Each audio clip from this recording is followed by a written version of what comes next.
What's good, everybody? It is well, I almost said. See, I almost fucked up right from the start. I almost said December 1st. It is January 11th, 2018, and this is the first show of the MMA Ratings podcast for 2018. So, thank you everybody for joining us for this first show. This is Raphael Garcia, as always, and I'm here with my partner in crime, tag team partner, whatever I want to call him. I'm gonna start coming up with different nicknames for him every week, starting today.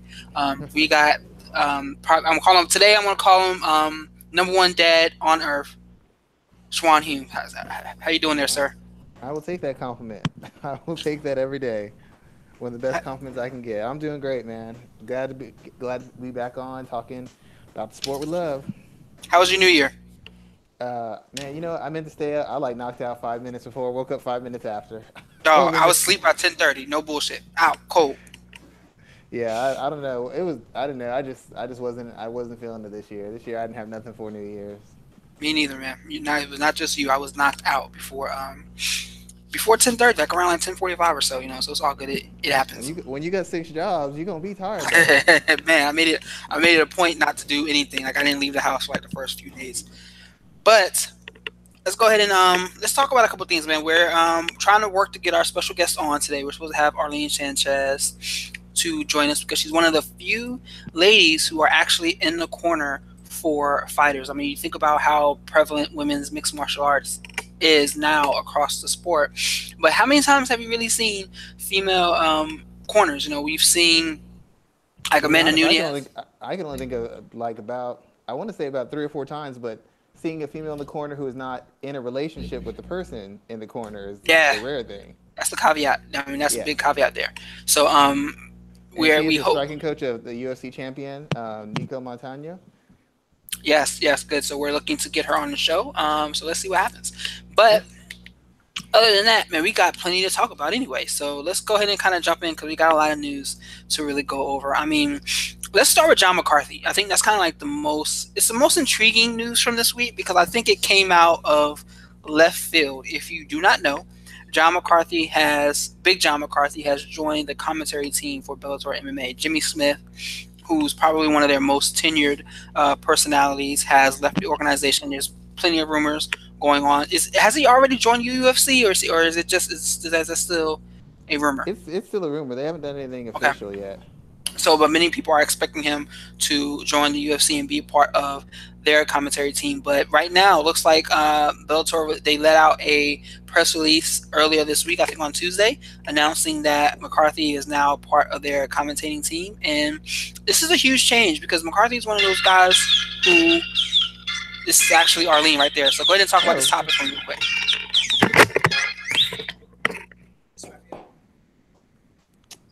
yeah, it's pretty interesting that McCarthy's taken over. To be honest, Bellator had to do something to make a splash because losing Jimmy Smith is a really big blow. Jimmy Smith isn't just like a long tenured Bellator analyst and play-by-play guy. He's actually one of the very best in mixed martial arts. There are very few people who I would put on a level of understanding, communication, and experience as Jimmy Smith. I mean, he's essentially like a Brian Stan. It's pretty much, as far as I was concerned, as far as guys who are on the call, who do a lot of shows, I'd probably say it's Brian Stan and Jimmy Smith would have been a tie. I know Joe Rogan's got a lot of fans, but a lot of Joe Rogan's appeal is he has a an understanding of the martial arts, most specifically traditional martial arts and grappling. But a lot of his appeal is he kind of speaks from the point of an educated fan. A guy lands a good shot, he gets really excited, he gets the crowd really pumped up because he's emotionally invested. But as far as a guy who knows the pace of the fights and really does their research on the fighters, their strategic tendencies, their mentality, the concepts they use in training, and being able to kind of walk you through the steps they're going through mentally, strategically, and technically. Jimmy Smith was the guy who made Bellator go, and it was shocked me that they let him go. So they had to bring in somebody. My concerns are, I really don't know how well McCarthy's going to come off on the microphone. A lot of people think it's very easy. Some fighters say, "Well, I'm a fighter, so I know how to do it," or and it doesn't really matter. It's not just a matter of experience. It's a matter of one being able a communicator being able to communicate and express the points and hit the right points, tell a story, and to follow the action. The rest of it is a matter of skill and understanding. Like you have to be able to communicate what you're seeing. You have to be able to do it well. You have to understand it well enough to be able. You have to have the technical understanding to explain it. What you're seeing, what's being done, what's happening, why it shouldn't be done, why it should be done. And a lot of guys have the technical experience. A lot of people have the skills. Some people even have fighting experience. But that last part, that ability to effectively communicate and handle the ebbs and flow of a fight, saying just enough to educate the fans and not too much that kind of scares them away or goes over their heads. That's the hard balance. Very few guys have that ability. I don't know that Big John McCarthy has that. I'm not saying he doesn't, and he'll come with a unique perspective because he is a ref, and he's ref so many world championship fights. He's ref for the not just the best fighters in recent times. He's ref for some of the legends of mixed martial arts, all the from 20 years back. So his resume of experience and his resume of perspectives and understanding and behind the scenes stories really stands out among other analysts, other behind the desk guys or play by play guys. But once again, we don't know how he's going to be on the microphone because I would assume that he'd have to be the guy carrying a lot of the weight in regards to how the calls on the fights go. I mean, Goldberg is more of a he's more of a personality, hits all the key points, kind of moves the narrative along for the fans, but he doesn't know enough. He doesn't know enough of the ins and outs, of the finer points of striking or grappling to really call the action in a certain way, to really let the fans get a better sense of why the coaches are saying certain things, why the fighter is doing certain things, why that's not working. That's not his forte. That's not his wheelhouse. Um, that was really Jimmy Smith. So I'm very interested to see how they pull this out. I mean, Mauro Ronaldo is a great guy. He's very good at this sort of thing. But Jimmy Smith brought just a certain kind of professionalism, a certain perspective that that most guys don't have, and now they've lost that. So the only thing I can assume is they're going with McCarthy because McCarthy's the next biggest name, the next biggest personality. I mean, outside of Dana White, he may be the most familiar person in mixed martial arts. I mean, there's probably Dana White, John McCarthy, maybe even Herb Dean. And I know a lot of people say guys like Conor McGregor, but they're the fighters. But even among fighters, John McCarthy's got a bigger Q rating than most fighters. Herb Dean has a bigger Q rating than most fighters because fighters see them in Bellator, they see him in UFC, they see him in Risen, they see him in all sorts of different organizations at all sorts of different levels. So people know who they are. In some phases, bigger more than they know the fighters. So I really think Bellator was trying to strike a nerve and trying to put themselves in a position where they could have somebody who might be able to keep them in the discussion with the UFC. So Like what I think is interesting there, because I didn't get to hear everything you said, so if I repeat something you say, I apologize. We are trying to work to get Arlene in on the show. But I think what something you said that is most interesting to me is that we don't know what this is going to work like. We've seen McCarthy do some commentary in the past, and it's been a long time since the Fight Network was around. And I think maybe Luke Thomas was talking about this earlier this week, but what I find most compelling is the fact that we're taking one of the most tenured and most experienced and most knowledgeable individuals out of the cage in a referee sense and putting him on the outside. Talk to me about what the impact that's going to have on the fights themselves. Because I'm pretty sure that when guys saw, okay, Big John is refereeing my fight, I don't want to say necessarily felt safer, but there's a big sense of credibility that comes with his name. Talk to me about that angle. Do you think now that fighters are kind of will be more concerned if they have a less tenured referee in their cage with them and John's sitting on the outside?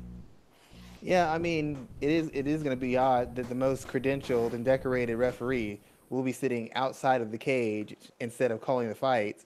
And you have to imagine that with his experience, he's going to point out when a ref makes a bad call or a ref's in the wrong spot. That's the uniqueness of what he brings. He's going to be able to pick that apart. And it won't just be fans, making a general statement or a general call. It's going to be someone who's done the job at the highest levels and who's had very few mistakes in his career, pointing those things out. So I kind of feel bad for anybody who's refing a show on Bellator, because if they thought they got it before, when it's just fans, pontificating about the mistakes they made or where they should have been or when the fight should have been called. Now you've got essentially what the best ref in mixed martial arts history calling it, and if we see it, that means he's going to see it, and if he sees it, he's going to call it out, and if he calls it out, that gives the complaints from the organization or from the fans all the legitimacy it needs. That's a really tough spot to be in as a referee. What I think is really interesting too, though, is I wonder if he's going to be critical of other refs as well. If we He's see a got to bad, be. He's got to be though. You can't come in, clearly with an agenda to protecting the ref. You just can't. I mean, you see how in NFL when players retire and they start going on the media tour to be analysts or speak at the desk, the guys who won't say the tough things, the guys who won't make the hard statements, they don't last very long because you're not bringing anything to the show. I remember that was a big complaint about Troy Aikman when he became Yes. an NFL commentator, basically because he's a Cowboys homer. He should be. I mean, it's Troy Aikman. I'm not mad at him for that. So I'm definitely interested in seeing how McCarthy handles controversy from the referee's standpoint. If he's willing to communicate that to the fans, to what should have happened, what did he see? I think that's going to be a very interesting Imagine angle. if I he can't wait doesn't for it to though. happen. Imagine if he doesn't. If we see poor refereeing and he's not calling it, how does that make him look? You're the most experienced ref in the building, and you're not calling this out. That's a real bad look. You know what I'm saying. You know where I'm coming from. I wouldn't be surprised. I would not be surprised if he did not call it out though. I don't know, man. If he doesn't do that, I don't know what the purpose of having him there for. Because the one thing I'm concerned about, I said this earlier, what is he like on the microphone? We have no idea. Hold on one second there, Schwan. So we have been joined by Arlene. How you doing there? Hey, I'm good. How are you? Good, good, good. I'm glad we can finally hear you. So I need you to do me a favor. Can you turn the volume down a little bit on your end? Yeah. Okay, good. Good. Can you still hear us okay there? Yeah, that's fine. Awesome. Great, great, great. So first and foremost, thank you for joining us, taking some time out of your busy week and chatting with Schwan and I about some MMA news and different angles and stuff like that. So thank you. First and foremost, we appreciate your time today. Right on, man. I appreciate you guys having me tonight. So Yes, thank you very much. I was very excited to have you on, and once again, this is late, but congratulations on the big win for the gym and for yourself personally with Nico winning the flyweight championship. Thank you. It definitely was something we've been working on, and we were very excited to get that win that night. So go ahead, Schwan. This is your show right here, man. So run with it, and let's talk to Arlene about her place in the sport. Yeah, Arlene. I wanted to really wanted to kind of step into your background and kind of your transition from, because I know you used to compete quite often. You were competing at a very high level in the world of kickboxing. I kind of want to know what got you into, what made you decide to leave from competing to training, and how did your experiences as a fighter kind of influence the direction you took as a trainer? Just progression. We're as fighters, we're basically always one injury away from retirement, and that's what kind of ended my career. I had blown an ACL, and it was just kind of hard to come back from that and enjoy the sport of boxing and kickboxing.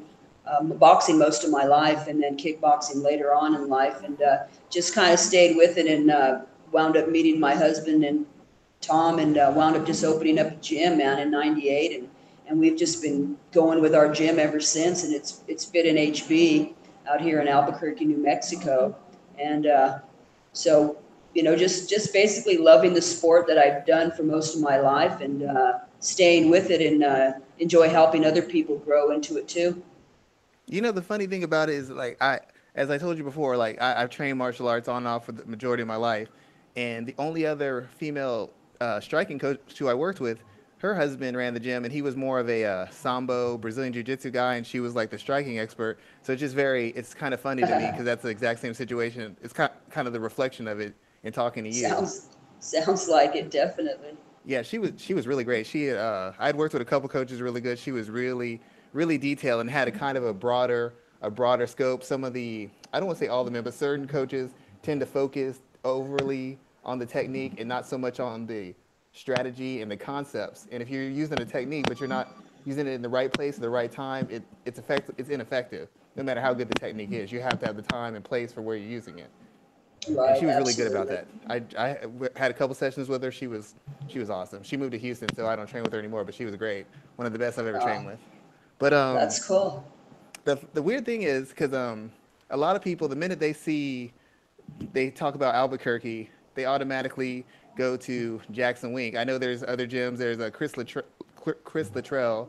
I actually did some work with him and Claudia for a while, but a lot of people don't mention y'all. I know when they talk about Tim Means, they mention y'all a couple times, but a lot of people don't know that Carlos Condit, if I'm not correct, originally started with you guys, and y'all been around for a very long time. Like you're a very established, legitimate gym that puts out quality fighters. So tell us a little bit more about your gym and kind of how y'all have grown for the people who don't know anything else about New Mexico except Jackson Wink.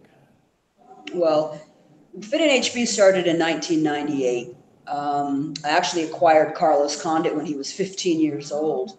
Timmy Means when he was 16. They were about 2 months apart with birthdays. I brought them both up together actually. They were both strikers with me, so on and so forth. And Carlos was with us for 9 years, man. We got him all the way up to the undefeated WEC welterweight champion, first world champion out of New Mexico. He was with us for, like I said, 9 years, left us in 2006. And his record with us was actually a really good record. I believe it was 23-4. And once again, he was the undefeated four-time WEC champion, and just moved on to, over across the street from us basically. And Tim, and if you watch both of them, you can kind of see similarities there between Yes. Timmy and Carlos. So, The you transitions, know, especially from ranges. yeah, and Timmy's the lefty, Carlos was the righty. It was like, twin brothers of different mothers, so to speak, mirror images of each other. Um, but yeah, and Timmy's still with us, man. He had his little fallout, obviously, with the whole, the law, breaking the law and stuff and getting locked up. But this has always been his home, man, and the doors were always open for him. And so he came back, and we're still building him. So him and many other champions. So Yeah. Now let me ask, being that you've been there, and I'm just going to talk about Carlos for a second. Is it very strange because in boxing this happens quite often? You have a fighter who's brought through the amateurs or early the pro career, and then for some reason or another they go to another camp, and that other camp because they've got a bigger name or maybe they start winning a major title or they're on a bigger stage, then all of a sudden that new camp kind of gets a lot of the credit, even though the previous coach or trainer kind of developed the structure or the fundamentals of that person. Like, not saying the new camp doesn't add stuff or doesn't help refine stuff, but the character and the core of who that fighter is was developed somewhere else. And that kind of gets forgotten, especially in mixed martial arts. We actually had Stephen Wright on, and we were talking about how certain coaches always get named, and they forget to mention that this person was with another camp for 15 years or the formative years of their career. So somebody else actually defined that game and refined it and smoothed it out. Maybe somebody else just added something else onto it in another aspect, but they didn't build that fighter. They didn't create that guy and his identity. right, yeah, and it's unfortunate, the people from New Mexico know, because they've been here and they've gone through the process with us since '98. So, but it's the outsiders that don't know. They have, unfortunately, they haven't taken the time to find out who built him. But it's, it is what it is. What do you do? There's nothing. We move on. We focus on the people that are here under this roof and in this gym, and we keep moving forward. Yeah, only reason I bring it up is because, and as I told you before, like I've worked with some fighters, and half of the of getting your name out there is when the fighter acknowledges you or the fighter mentions that you assisted in this. And in some cases in mixed martial arts, people just hear the Greg Jackson, the ATT, and when I talk to some of the fighters, they're like, "Well, so and so came from this camp. He's only been in our camp for a couple years.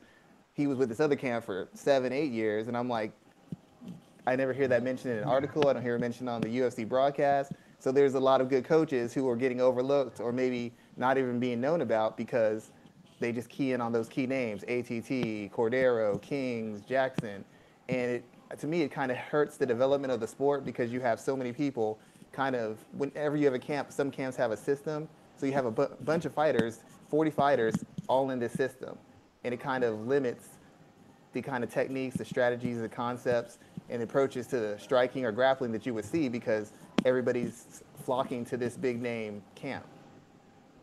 Well, it takes people like you guys, you know what I mean, to kind of help us and put us out there. So I appreciate you guys, you know, sending the shout out for sure, and allowing me to go ahead and give a little bit of our background and put it out there, you know. So I definitely appreciate people like you guys to help us spread the word. Like I said, some people just don't. They just kind of look at the book. They don't open the book. They just look at the cover, you know, and it's just kind of unfortunate. It is what it is, though. You know, we're not going to sit here and whine about it. You know what I mean? Once again, the energy, the positive energy goes into the individuals that are here, that are willing to work hard because they know that what we can produce because we've been producing. We have about in this roof, in this gym, we have over 20 world rated fighters, you know, and so we're not doing anything that we've never done before. This isn't new to us. This is what we do. There's myself, Tom Bond, and then John Judy, the wrestling coach. It's not a large staff, but with that being said, we give out quality teaching. You know, it's not about the quantity of students. It's about the quality of teaching that we can share with those students, and then those students in turn produce what we've extended to them. So we're real proud of what we've done here. We might not be a huge name out there, but those in the business know who we are. Yeah, that's what I like when I talk, because I spend a lot of times in gyms and I talk to fighters, I'll talk to coaches, whether it's boxing gyms, mixed martial arts. I used to travel all over, and that's what I usually like when I consider a coach. It's not just who your best, most talented person is. I need to see how it is with the lesser talents or the less experience. It's that consistency is where you see the quality coaching, because anybody can coach talent. That's not the hard part. It's That's coaching right. undeveloped talent or coaching people who aren't athletically talented. That's where you start seeing, does somebody really understand concepts, situational awareness, cage IQ or ring IQ? Do they really know the tricks and the trade and the drills and the development, the little developmental things that can have a lesser talented guy either be competitive or beat a much more talented guy? And a lot of coaches don't have that. I see a lack of mentoring, especially in mixed martial arts, because it's still so new. A lot of guys just have their own system. They don't have any. They don't have a mentoring process where they kind of learn from somebody and pick up skills and knowledge and a general game plan, which they can direct specifically. And I find that to be missing in mixed martial art. Do you see that a lot? I mean, did you have mentors who kind of helped shape you and guide you into the coach you were, or was it strictly based off your experiences? You know, absolutely. I had one of the best in the business. His name was Bill Packer, and from out here in New Mexico, and he created over 100 world-rated fighters. Pull him up, William Packer is what he went under, or Bill Packer, and all strikers, of course. You know, that was way before the MMA game, but I believe he was with one of the magazines as you know, coach of the year, and he got it 2 times in a row. I mean, that's how good he was. But he was a mentor, absolutely, man. I spent 18 years with him, so I learned a lot. You know, not just about fighting, but you know, I learned about, you know, theories. I learned about how to treat people. You know, so on and so forth. You know, and it was, you know, I couldn't have asked for a better trainer. He's since passed away. He's been gone for a few years now, but you know, I tried to lead by his example, and he was pretty tough, man. He didn't take no for an answer, and you never told him no. You know, you just did, and it was yes, sir, and you just got the job done. You know, that's just how it was. So I share that with my students too, and I think that's why we have such a good core of individuals here. They're not just students that walk through the door, but we consider them family. You know, so we're pretty good. We're pretty tight knit group here. So Yeah, I really, and I'm not just saying this because you're on the show. I've said this before. I'm on Twitter a lot. I talk to other guys. I really like what Tim does, especially his work in the clinch, how he transitions. A lot of people are effective in the clinch, but they have no ability to transition from range to the clinch without getting just lit up, which means they often can't get the clinch. And Tim is very good at bridging that gap and getting in there without getting really taking a lot of punishment, getting control, and then going to work. he's not a guy who just settles for control. He starts, once he gets you in there, he turns the blender on. He starts chopping guys up. And I've always been very impressed by his ability to bridge the gap and transition from that punching range into that clinch range almost instantaneously. So I'm very impressed by that aspect of his striking. Well, that's one of the cool things about our fighters is you can't really put your finger on one discipline with our fighters. Our fighters are like, they're good at jiu-jitsu, they're good at the striking, they're good at their wrestling, whether it's defense or offense in wrestling. But it's real hard to kind of put a finger on them, and people that have tried to maybe break down one of the disciplines, like for instance, everybody, obviously Carlos had a weak point in the wrestling, and so did Timmy to a point. But you know what, man? Even the guys that were trying to take those guys down were getting punished on the mat. The elbows were coming up and they were busted up. Most of their opponents did never want to fight them again. Even if we wound up losing, our opponents didn't want to fight us again because they were so damaged. That's very true. As Teddy Atlas always says, you have to charge people for the land. You charge them for entry, and every time somebody does get a takedown on means or content, there is a very high door price to get that takedown and maintain it. Right. I was a little curious. What, as far as your philosophy, what would you call maybe the calling card of your teaching when it comes to striking? Is it, some people like to be a volume person, some people are a counter, some people are they're extra physical. I mean, is it a more technical thing? Is it more strategical, or is it more just something more visceral? Like, I just teach people to go out there and go get them. No matter what you do, you just make them fight at every range and every level. I mean, what's your calling card as a coach as far as your striking style? My striking style on a personal level, because I'm only 5'6", and I was brought up with men, so I was always training and fighting and sparring against men, and so I'm pretty much a counter striker. And if you notice, a lot of our guys, they're not so much forward movers. Timmy kind of gets pretty aggressive, but they're really good at counter striking also. So aggressive counter puncher though, like he creates that pressure to get the opening. Absolutely. And if you notice, there's good defense behind it. It's not just being so aggressive that you're forgetting that, somebody can counter strike you as you're moving forward. So, it's technical. I consider myself a perfectionist in the way of fighting. And I like to take my time, and I like, if I see openings, and obviously we're going to tighten things up. And so I consider myself a perfectionist in that way. And so when I'm working with my students, we'll be so repetitive with something that it drives them nuts, but in the end result is, that they didn't have that opening anymore, or they created it. For instance, the knee game that we play, we've got great knees, man, whether we're going backwards or forwards or in a clench position, or, working off the fence or jumping into the knees from the gym here are really, really good. So, just basically that's one thing about Carlos. It stands out. And I know for a fact that didn't come from Jackson Wing, because I know other people in that area who've expressed this to me before. His ability, the jumping knees, the knees when he gets those clinch entries and exits. I know for a fact that came from you guys. Even before I talked to you, I knew for a fact that didn't come from them. Right. Absolutely. That's so much repetition, man.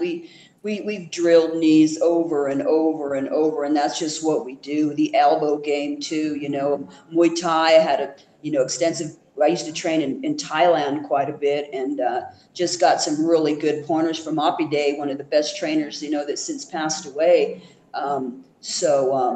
The elbow game and the knee game, the breaking of balance, so on and so forth. And it just kind of fit right into the other angle, which is Tom Vaughn and John Judy, the grappling part and also the wrestling part. And all three of us just kind of meld together, and you see the product. Yes. It was, y'all done some work. I was looking back on some of your older fighters and seeing some of the progression from guys as they started out earlier, and you just see the progression. You see how y'all work to have that balance, so that, because if you don't have that strike, that wrestling or that grappling balance, you can't strike effectively because you're so scared of being taken down or clinched up or tied up. So you have to be, not just have a passing or a shallow level of skill, you have to have a depth of skill and some nuance in those other areas so that you feel comfortable throwing that knee or getting that clinch. Because if you feel like you're a victim on the ground, you're not going to clinch. You might get taken down. If you feel Right, like right. that person is going to shoot on you, you won't throw a jab, you won't throw a kick because you're like, they're going to catch my leg. So instantly you take away Right. 75% of your weapons.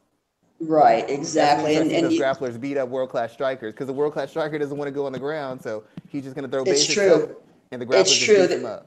yeah, or they'll, turn their back and run away because they just don't want, get those legs caught and be put on Yeah. their back. But, the main thing also is the fact that, you're watching some of our guys and thinking, wow, man, they transition really well. Well, keep in mind that these guys that came to us, they had nothing, man. They came from nothing. They had no background in anything, maybe a street fight or something, but they had no background in anything. They came to us raw. And we've taken that time and that dedication with this individual to build them into something that's at the highest level, which is the UFC. Exactly. Like yeah, exactly. That's what I was talking about earlier. You actually built fighters, and like Right. Raphael trained. He's competed a couple times. He's worked corners before. I've been in a lot of gyms. I got to spar pros and being there, and you see a lot of guys who come in almost finished products, and there is a skill to having a guy who's right at the edge and you pushing them over. That's a skill too, because obviously they could cross that finish line, like T.J. Dillashaw with what's his name, Ludwig. He kind of got him across the finish line.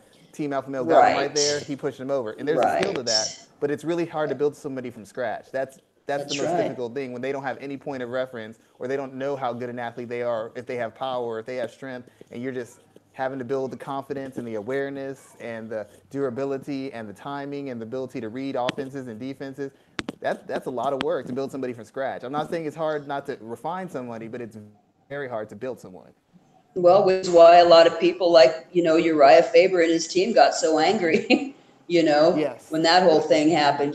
We get it. We understand. But, it's not just one gym that deals with it. It happens, man, unfortunately. But, what do? You're going to cry about it, or you're going to move forward and focus on the people that are under your roof at that time. It's you just got to move forward, man, and focus on those people that want it from you, and that's what we do. And before we're going to get to Nico in just a minute, but I want to ask you one question. Me and Raphael were talking about this before. And as avid fans of mixed martial arts, people, he works with fighters, I work with fighters. Very rarely do you see a woman in the corner, much less a woman who is not somehow related in some kind of relationship to the fighter. So that really stands out because 9 times out of 10, it's like Raquel Pennington is in Tisha Torres' corner, but they're together. Amanda Nunes, it's very rarely you just see someone independently, a female trainer, not in women's mixed martial arts or men's mixed martial arts. How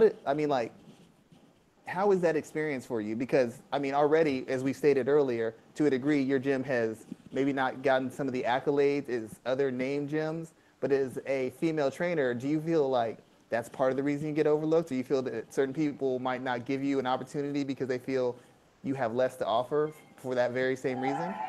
Unfortunately, that is the truth. I do. I know, man. I grew up in that man's world. Like I said, I only trained with men. I only sparred with men. I was taught by men, and I get it. I get it.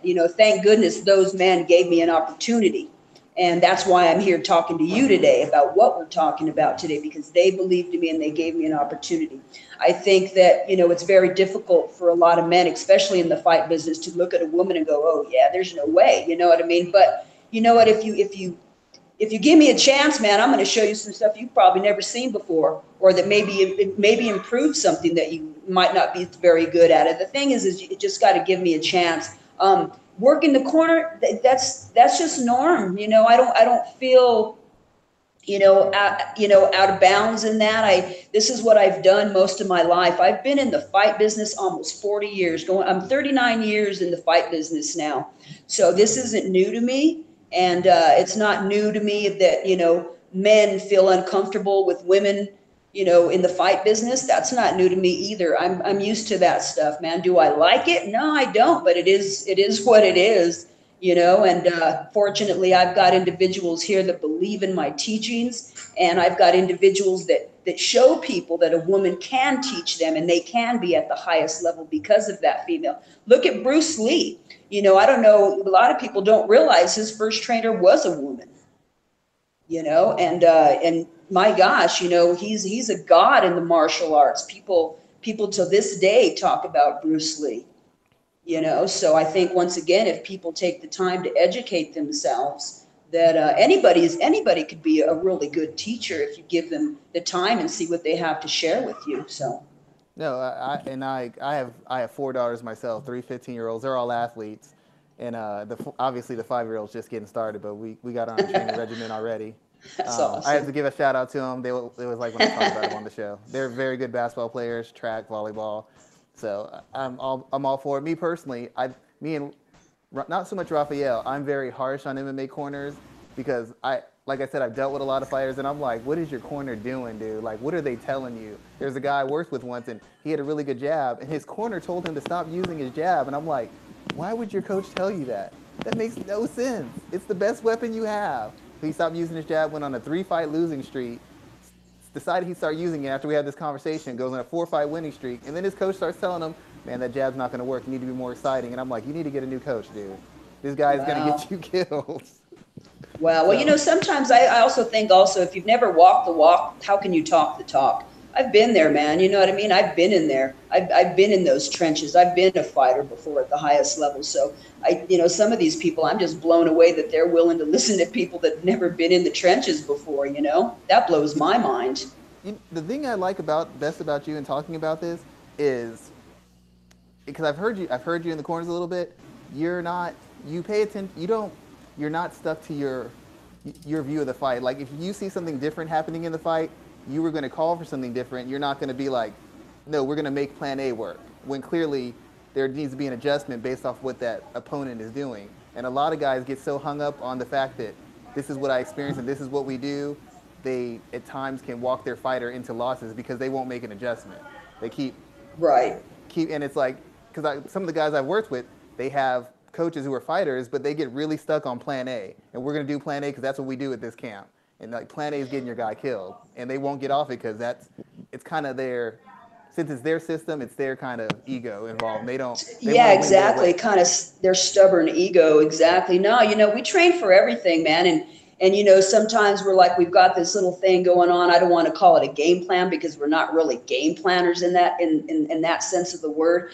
But we train for everything, man, because this is fighting. Fighting can turn into anything at any given moment. I mean, it could flip from two guys just in the MMA cage boxing to somebody shooting that takedown, and all of a sudden you're on the ground. You know what I mean?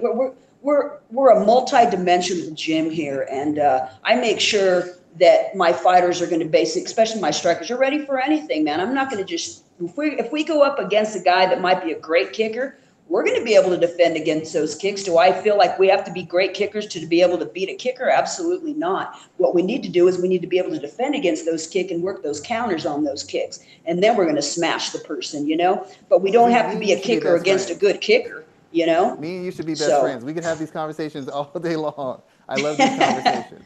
I could talk about this. I talk like this all the time. Raphael's like, dude, we got a show, rein it in. We got to keep it a couple hours. I'm Yes. like, all right, dude. But Definitely. So I wanted to yeah, go ahead. turn the conversation towards like some of the things that are going on today. So yeah, as Schwan mentioned at the start of the conversation, you're definitely at a point where you have a fighter now in the UFC. Not only in the UFC, but she is the inaugural flyweight champion. So talk to me about what that change has done for not only you and your camp, but Nico as well. What has winning the show and winning the title really done for her and you and your team as a whole? Nico was our star before she was your star. Put it that way. We look at all our people that way. There's nobody that we overlook. Everybody's on the same level, whether they're in the UFC, the legacy, king of the cage. It doesn't matter. Everybody's our star to us in our eyes. But her winning that, man, that's cool. That's right on. But you know what? That was no doubt in our mind. We know what we have here. And did we get any bigger? Did we get any more students? No, we didn't. But you know what? We got Nico, we got Timmy, we got the people that we've been dealing with the whole time. We don't change because she's the new 125-pound world champion. We keep doing what we do. Our egos don't get blown up because of it. We keep doing what we've been doing since 1998, and that's creating champions. So when you look at where she is within the division now, and how the flyweight division is kind of still developing. I mean, we have two big fights this weekend with Paige Van Zandt and Jessica Eye. They're fighting separate opponents, but a lot of people are looking at them and names like Valentina Shevchenko as potential contenders. What are your thoughts on the idea that Montano, how she matches up with some of those names that people are expecting to come into 125 and become title contenders? Well, you know, Nico's still pretty green, man. We've got a lot of room to grow, and we're really excited to the future. And where she's going to match up, so I think she's just going to be fine wherever with whoever they put in there with her. We just give us some time and let us do what we do. And Nico's such a good student. She listens, she applies, she does what she needs to get done in order to get the job done, which is apparent. You guys saw it. She's got a big heart. She's got a warrior spirit. She's not going to ever give up. You know, she went in there with a broken foot, you know, and nobody really knew about it other than us here at the gym, you know, and but she sucked it up, man. She told me, you know what, coach, it doesn't matter. I got to get this done. And she got it done. You know, we went up against a girl that, you know, Mata Ferry, that's been in the business a long time. She's a veteran, you know, and some people say, oh, well, she didn't get to train for, you know, 5 rounds.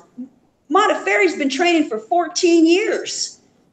How much time do you need to train for a 5-rounder? She's been training 14 years for that moment, you know, and Nico's only been in a few years, man, a couple of years. So I think, you know, once she's healed up and everything's good and we get back on track and we're doing our thing, I think Nico's going to match up with the best of the best. And I think people are going to be, you know, probably blown away. But like I said, man, she's got a lot of room to grow. She's really new to the sport.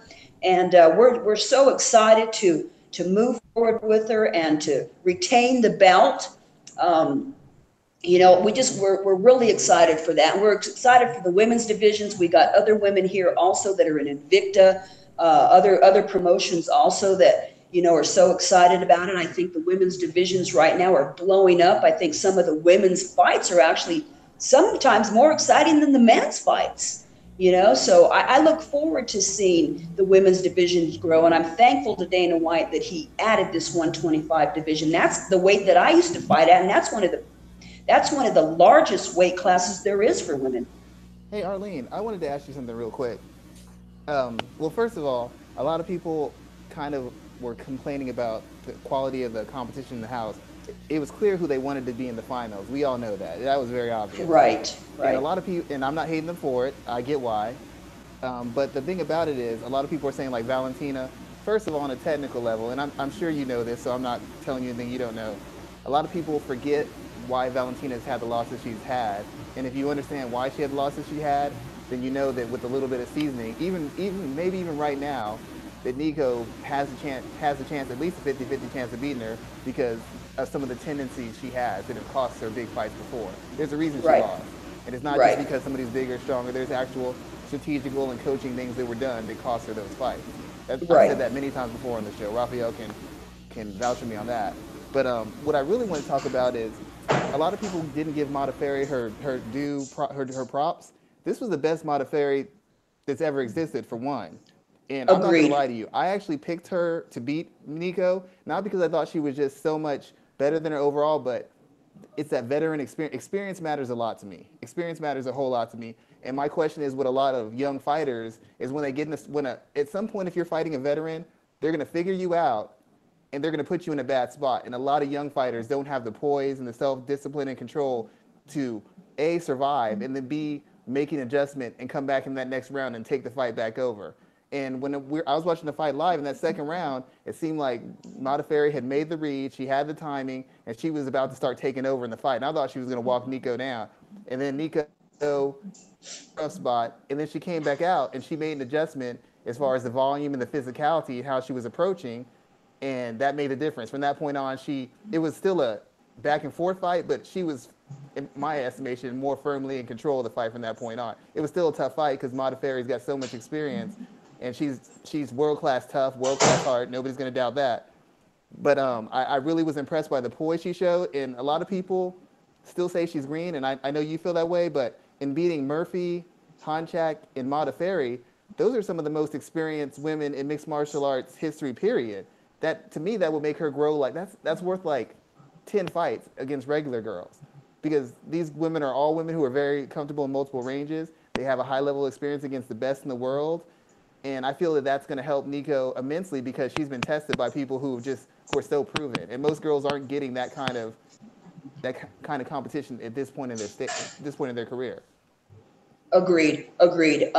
We were very fortunate to be able to have opponents at that level in the Tough House. But it goes to, I mean, if you think about what you're saying, I mean, it just goes to show you that the type of training and the teachings that we have here at Fit and HB, because without that wouldn't have been accomplished. So those are the students, that's the teachings that we're passing on to our students. We're trying to help them to be, more poised and mature about stuff. We're just not going in there and just, brawling. This is a game of strategy, a game of inches. You know what I mean? And we're going to take our time and we're going to use our brains over brawn most of the time. You know what I mean? We're going to be smart about this, and and hopefully exciting at the same time. I felt like there was a lot of tools that we didn't get a chance to use because of the injuries that were involved, unfortunately for Nico, the night of the fight.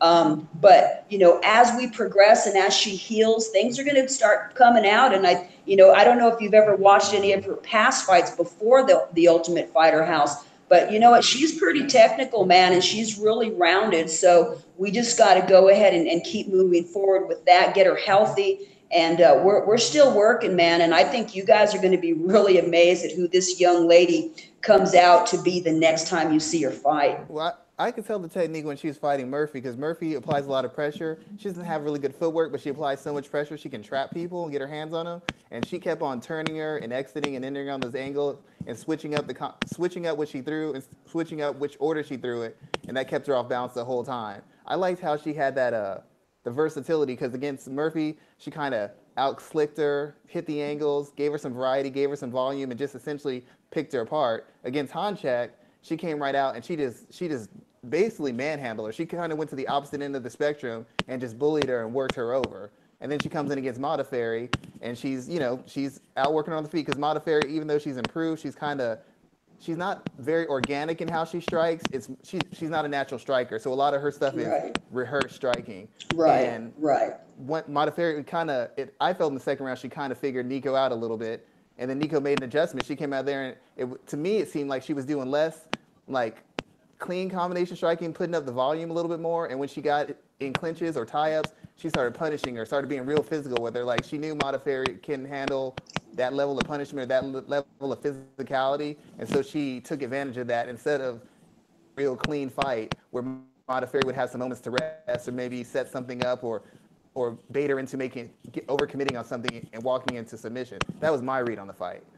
No, and that was a good read. It definitely was a good read. I mean, but I think a lot of people can see that out of Modafferi. Unfortunately, I'm a fan of Modafferi, man. She's a great individual, a great person, and obviously one that's evolved. She had no striking ability, a few years ago, and she looks worlds apart now with her striking, which is fantastic. But yeah, I think that obviously it was the obvious for sure that pressure on Modafferi is what crumbles her. You know what I mean? So that kind of worked out. You'd be surprised how many fighters wouldn't make that. How many fights? I mean, I'm sure you've seen enough fights where a little bit of pressure and physicality would have won the fight, and the coach is not calling for it. It's like this person can't handle the pressure, physicality, and they won't call for it. They're like, no, we want it clean.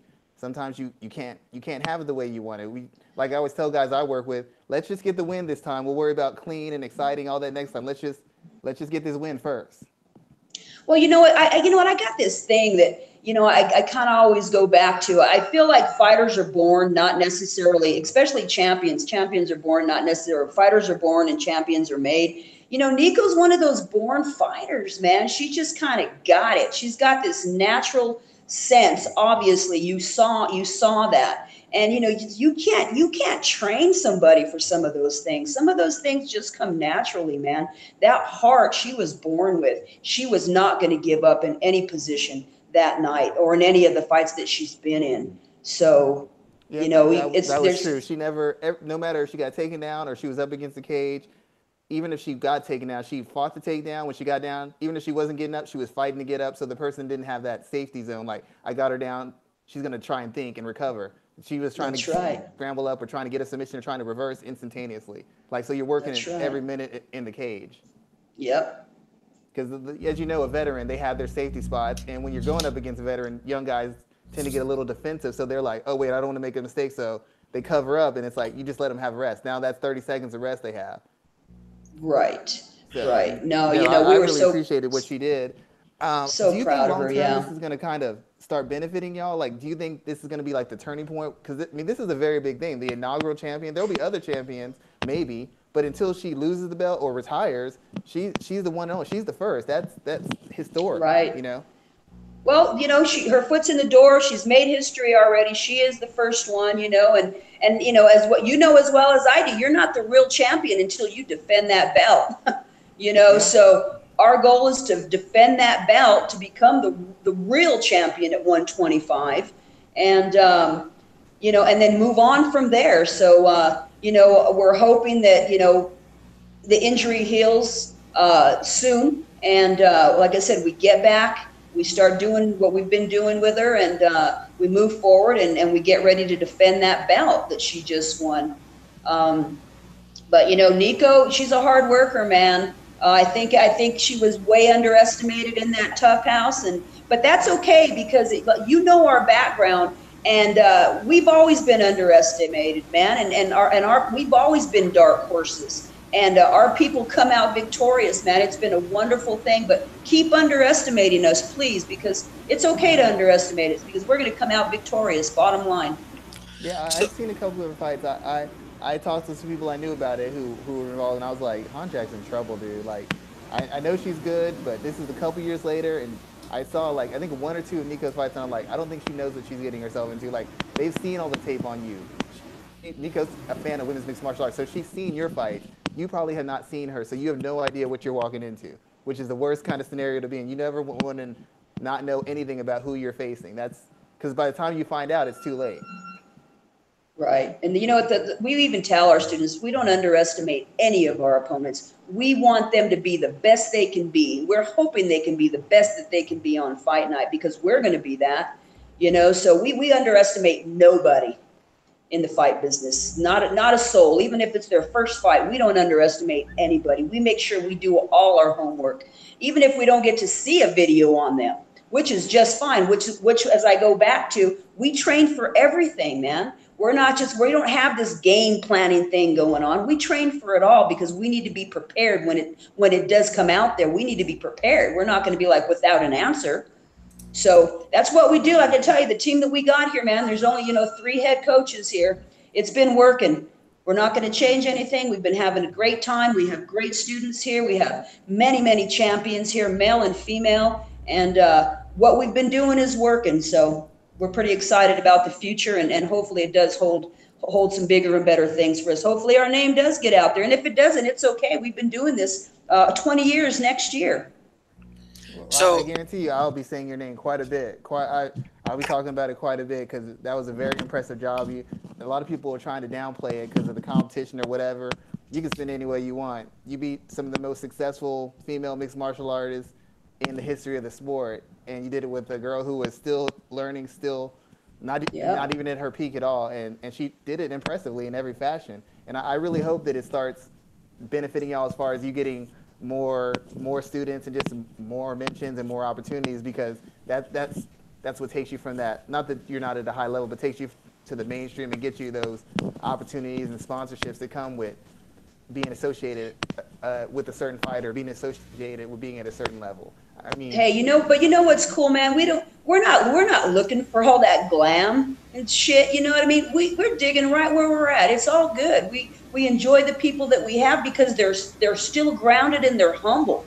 They're not these big egotistical people you don't even want to be around. You know what I mean? They're really cool people, man. And we dig hanging out with everybody here. Like I said, we got a family going on here. So, what will be, will be. All I know is the people we got, they're all winners, man. They're all champions. I'm a big fan of coaching and coaches. Like on our show, we've had Stephen Wright, Marcus Davis, Trevor Whitman's been on, and I'm big on coaches who understand the game and who know how to work a corner and know how to prepare and know how to get the fighters focused back on, because these guys have very short careers, and you need people in the corner who are going to prepare you in a way that's going to enable you to have a long and successful career. And even if your career isn't long and successful, get you out of there with your faculties and your health. And part of that is being trained properly as far as defense, offense, counter. And if you notice, a lot of our fighters, they don't take much damage. No, they do not. No, they sure don't. You know, we give a lot of damage, but we don't take much damage, man. That's the kind of the cool thing. And I'm real proud of everybody like that. Obviously, we are doing something that's really good because they don't take much damage at all. Yeah, I know y'all don't hear about getting the acclaim, but I'm a big boxing fan. I'm just a huge coaching combat sport fan. A fan of anybody who's a good coach. I'm just big on that. That's just one of my things. So I like people to get their respect. I like people to get their moment in the sun, because I think when people do good work, everybody deserves their opportunity to get their moment in the sun and be acknowledged for the work they do. That's just how I am in general. Well, I'm an even bigger fan of you guys now. I didn't know much about y'all, but you know what, man? I appreciate you guys, you know, letting me do this evening and throwing us out there and letting, you know, hopefully, you know, there's people actually listening and paying attention and educating themselves. Once again, that's my big thing. People need to educate themselves, man. They call things out. They say shit, but, you know, they don't even know what they're talking about. You know, we've been around, like I said, almost 20 years next year with Fit and HB, and we produce some of the you know, best MMA fighters that have been out there, but nobody wants to take the time to look, and they just figure, well, they came from that gym, that must be where they're from. That's not even the case, man. So, you know, appreciate you guys and props to you guys, and hope you guys, you know, move forward in a big way. And 2018 is a kick-ass year for you guys. Yeah, definitely. I'm going to stay in touch with you, Arlene. I'll get in touch with you on Twitter, but I want to stay in touch with you because I enjoy this conversation. Cool. Yeah, we definitely thank you for taking some time out to talk with us today, and we definitely look for the best out of you and your team going forward in the future. So we appreciate your time today, Arlene. Right on, guys. I appreciate you guys. Thanks a lot. No problem. Thank you. Have a great night. Thank you. You too. Good stuff. So that was always, as always, that was a great conversation there, Schwan. So let's continue and go ahead. Before we go, every time we have a coach, the next coach comes and just raises the bar a little bit more. You know, Trevor Whitman had a high one. He left us on a real high note, and I'm gonna say she might have broke that barrier. She might have broke it. Yeah, definitely. We definitely appreciate having Arlene on the show today. That was a great conversation there. Yeah. Once again, if y'all like women's and mixed martial arts and coaching, you heard Arlene. She's on the show. She's very educated. Any fighters or coaches living out there, give her a talk to, because she knows her stuff. And we need to see more women who have that experience and skill getting their due too. I'm not saying men can't get their due, but you know, let's make sure everybody gets their chance to show their skills and show their knowledge and share their skills and share their knowledge too. Sorry to interrupt you. Go right. No problem. So Arlene, you can hit the red button at the bottom there, because we're gonna go ahead and move on to some different topics. Thank you again for joining us tonight. Right on, guys. Thanks a lot. Thank you. So Schwan, man, we got quite a bit to talk about, because this is a pretty interesting weekend. This is our first weekend back for our MMA action for 2018. So let's look at the first thing I want to talk about is, you know, we just spent the last hour talking about women's mixed martial arts. Let's talk about this potential fight between Amanda Nunes and Chris Cyborg. First thing first, is this fight really going to happen? Because you have, as always, you have UFC President Dana White saying one thing, where it's a fight to make. Both women have already agreed to it, et cetera, et cetera. But then you have Amanda Nunes saying one thing, and then you have Chris Cyborg saying something different. First things first, do you agree with him? Is this a fight to make for both women's bantamweight and women's featherweight?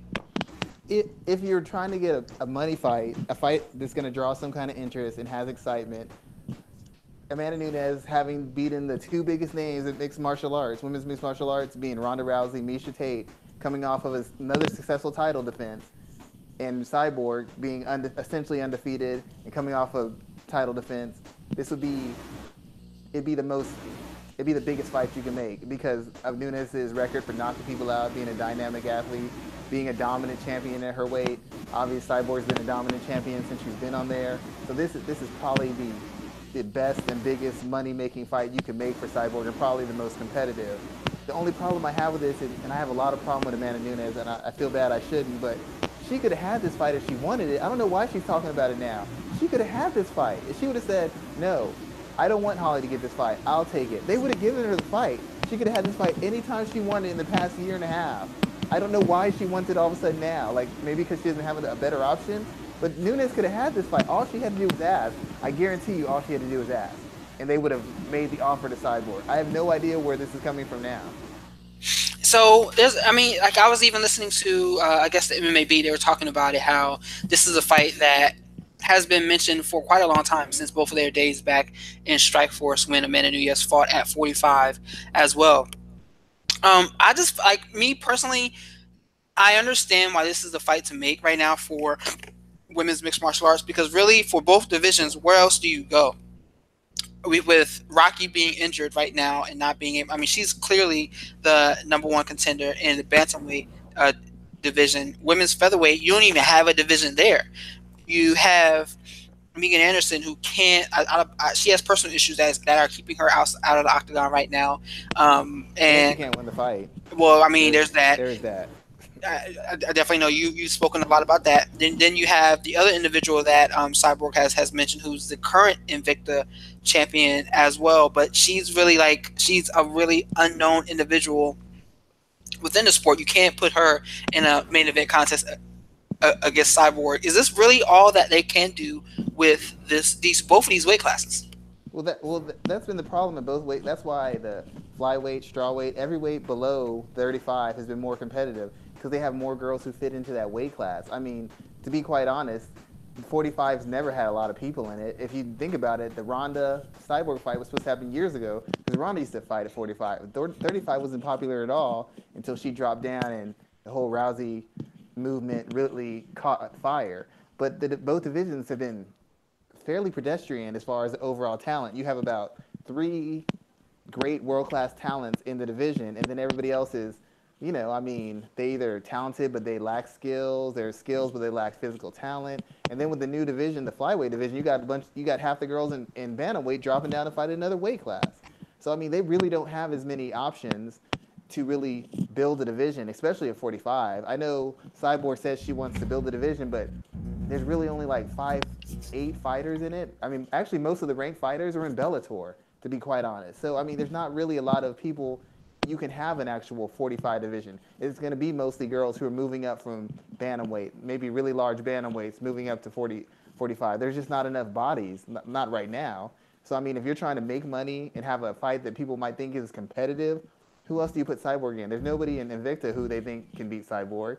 I don't believe Megan Anderson can beat Cyborg, and I never have. And somebody from her camp seemed to disagree with me on Twitter a couple months ago, and we had this whole tirade about it. But the fact of the matter is, she's not an interesting fight. She's not an exciting fight.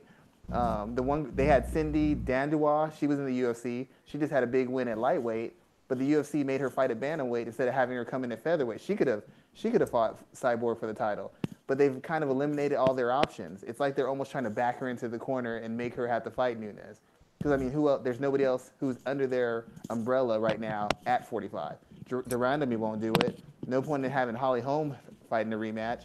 Who are you going to get? Katz and Ngannou? I mean, so let's talk about this in a couple of different ways there, because from a technical standpoint, what do you see if you see a potential fight between Cyborg and Nunes? How do you see this fight, and break it down for me there? And also, I don't know if you're moving around, but your mic is kind of rubbing up against fabric or something like that. So let's kind of stop that. But talk to me about this from a technical standpoint. What do you see when you see these two women paired off against each other?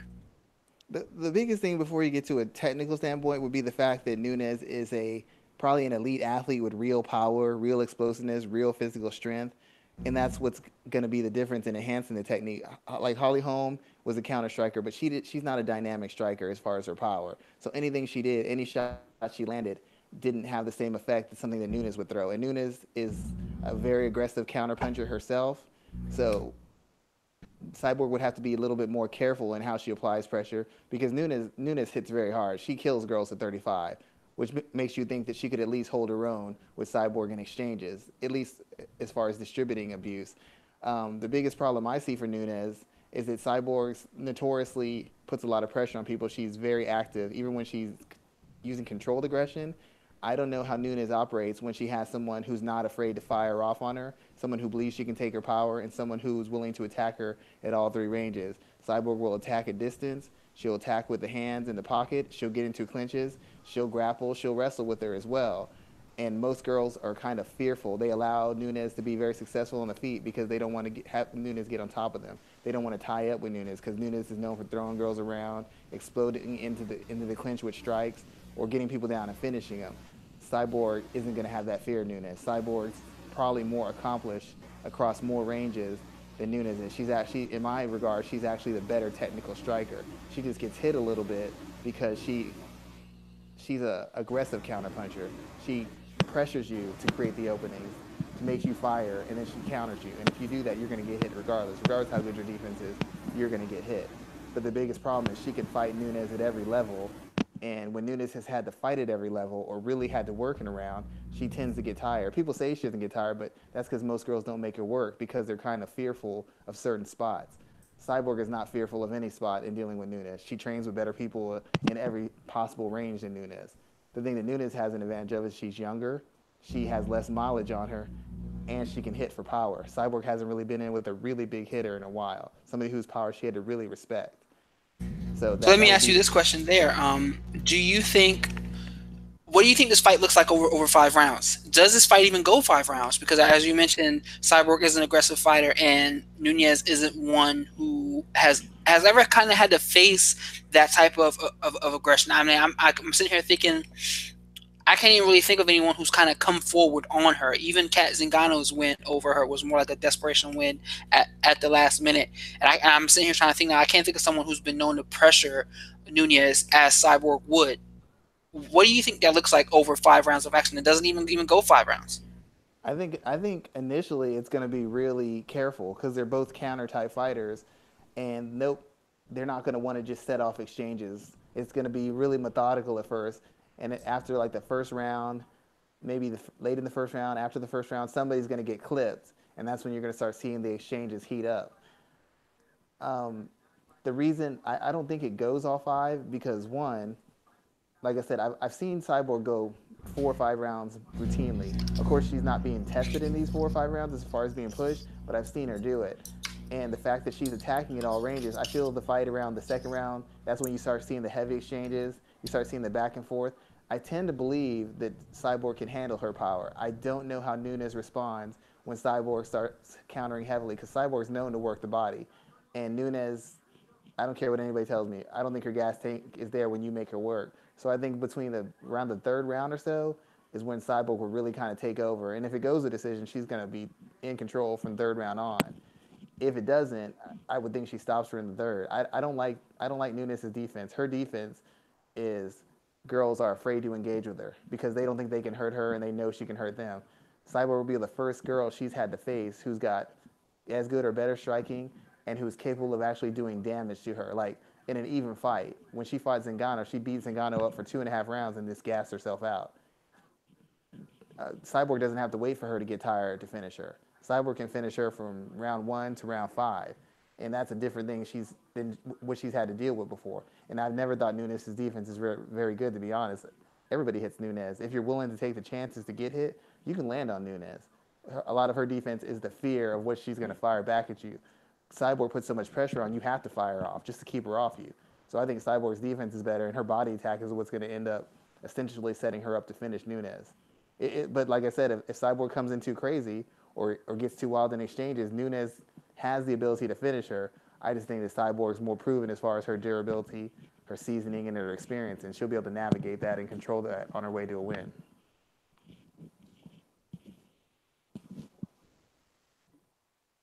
Okay, so that's definitely some key analysis there, and I'm kind of interested in this fight, and I kind of want to see it happen just to kind of see, because really you won't have anything else to do with both of these women right now. So I am kind of intrigued about what could happen. Let me ask you one question before we move on. What happens either way, regardless of who wins? What happens next though? That's like the biggest fight. Yeah. What do we do then? What do you do then? You hope. If Nunes wins, does she defend both titles, or does she drop back down to 35? because then you just made the 45 title worthless. I mean, I think you got to close that. You got to close the whole division. Yeah, I mean, you have to. You wouldn't have a choice. You have to, and even still, like, what's left after, like, if you have Raquel Pennington there, Cassie Ngannou finally has a fight set up. So if she wins, do you immediately put her back in the title picture because she's the last person to beat Nunes? Has she won a fight since she's been back though? No, she lost to Juliana Pena. Then she's been out. Yeah. And then you have Juliana Pena, but she probably won't be back until next year. Dealing with pregnancy. So exactly. She already beat Sarah McMahon. She's defeated her. Yeah. Who else is there? They can't trot Holly Holm right back out, right? They can't just put her back in a title fight. No, I mean, you can't. And even if, let's say, Valentina somehow won the flyweight title, you can't put her back in that picture because she's already lost to Nunes twice. Yeah. So I mean, like, it's really. That's why I'm hesitant to make the fight, because regardless of whoever wins, you've already peaked. So now what? The 45 division could get closed out. Either way, Cyborg beats her. Who else do we want to see you fight? Nobody. You've already beat the two biggest names in the women's martial arts right now. That would be Nunes and Holm, as far as like established names who've accomplished something. So you've already beat them. Who else is there that's going to get excitement? And if Cyborg loses, is Nunes going to stay at 45? And if she's staying at 45 for what? Who's there to fight at 45? There's less people at 45 than 35. Exactly, man. Not even a lie. So let's move forward, man, because we have a pretty big, important event this weekend with UFC Fight Night 124. I mean, I was looking at someone's commentary about this card here, and they had basically negative things to say across the board. And this individual, I mean, I'm not going to name names, but this individual is basically negative 9 times out of 10 when it comes to MMA. So, I mean, it's really kind of like whatever. But the idea of a Jeremy Stephens, Do Ho Choi fight, that excites me, because we know what Jeremy Stephens is about. We know what Do Ho Choi is about. We know what's going to happen here. These two guys are going to stand in the middle of the cage, and they're going to swing. Now, while that may not be the most technical fight of all times, it's not always technical fights that get us excited. We knew that Justin Gaethje and Eddie Alvarez was not going to be a technical fight. We knew that was going to be a slugfest. I mean, hell, they were deeming it a fight for the most violent man in the UFC. If the winner of that fight is the most violent man, this right here is a fight for, what is it, one and 1A, maybe number 2, because these two guys are going to go in there and they're going to go. I'm excited for this fight. What are some of your thoughts about Do Ho Choi versus Jeremy Stephens? My only concern with the fight kind of is, once again, since Max is the champion and the Korean Superboy had lost, like, first of all, that military duty he's got to do. He's got to perform. I'm kind of like, if he wins and he gets a title shot, what if he won a title shot somehow after this, and he has to go into military service? How does that affect him? I mean, they have to. What is it? January. If he was to win, and I mean, he's an exciting fight, and let's say Holloway beats Edgar, I wouldn't be mad at them putting together a fight for Do Ho Choi and Holloway towards the end of this year, maybe like Q3 or something like that, with the stipulation in place that if Choi wins, he vacates the title, goes and does his military service, and when he comes back, he gets an immediate title shot right back. Because I mean, on that point, does the UFC want yet another title that's going to be won by somebody else because the other guy can't compete? Say that again. Like, for example, the lightweight title. Conor McGregor hasn't competed. They came in with an interim. John Jones, he got in legal problems, so he couldn't defend his belt. Do Ho Choi would be on a military leave. So once again, you'd have to come up with another champion who did not beat the guy who had the title, like, if he was to win it. Yeah, and that's, I mean, and that is, I mean, that's a point of the game that we play here. But maybe, I mean, hell, maybe this could set up some type of tournament for the UFC to determine the featherweight champion while Choi is away, if he were to become the champion at some point in time. There are ways that could be worked out down the line. And really, I mean, UFC has never really been an organization about rankings anyway. We've talked about that multiple times, and that shouldn't be the reason to stop something like Choi's rise. I mean, Choi is someone that fans can get behind, whether you're American, whether you're Korean, wherever you're from.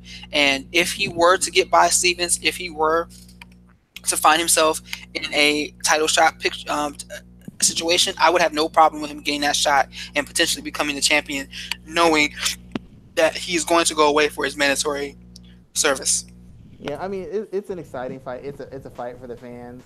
I mean, and I like fights for the fans. I like exciting fights.